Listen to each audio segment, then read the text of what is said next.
Resurrection hypothesis, I think it passes all four, especially when we've got evidence for a supernatural component to reality. You might argue that resurrections, our background knowledge shows that they don't occur. Well, it shows that they don't occur by natural causes.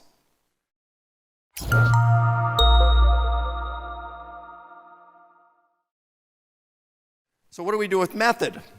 Well, the mechanism that historians use to determine what's probable, every discipline has something different. What historians use, historical method, arguments of inference to the best explanation. And we use four important criteria in assessing hypotheses in this manner. The first one is explanatory scope. This is the ability of a hypothesis to account for the maximum number of facts. So a hypothesis that can account for 3 facts is superior to one that can only account for 1 or 2. Explanatory power is the ability of a hypothesis to account for these facts without forcing them to fit, without excessive ambiguity, or placed a different way.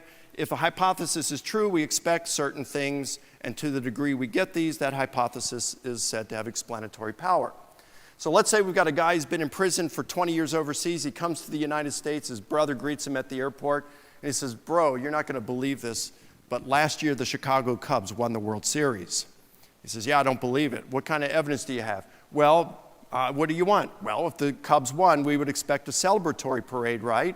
"Yeah." So he shows him some evidence for that parade. That shows that the hypothesis has explanatory power.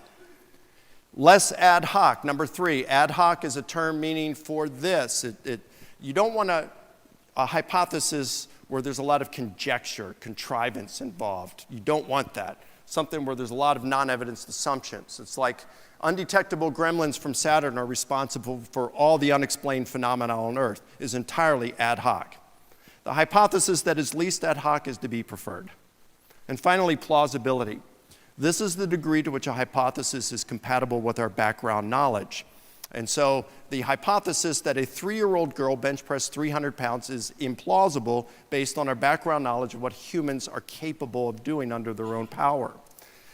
So let's assess 2 hypotheses this way. The hallucination hypothesis, which is the most popular among scholars, it has good explanatory scope. It can account for our 3 facts.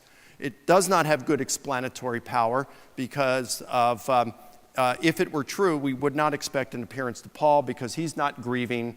We wouldn't expect the group hallucinations, of course. It passes the less ad hoc criterion. It's not very ad hoc. Plausibility? No, because of the group hallucinations. Again, these are extremely rare, if not impossible, and there are not 1, 2, but 3 of these things involved. Resurrection hypothesis, I think it passes all 4, especially when we've got evidence for a supernatural component to reality. You might argue that resurrections, our background knowledge shows that they don't occur. Well, it shows that they don't occur by natural causes.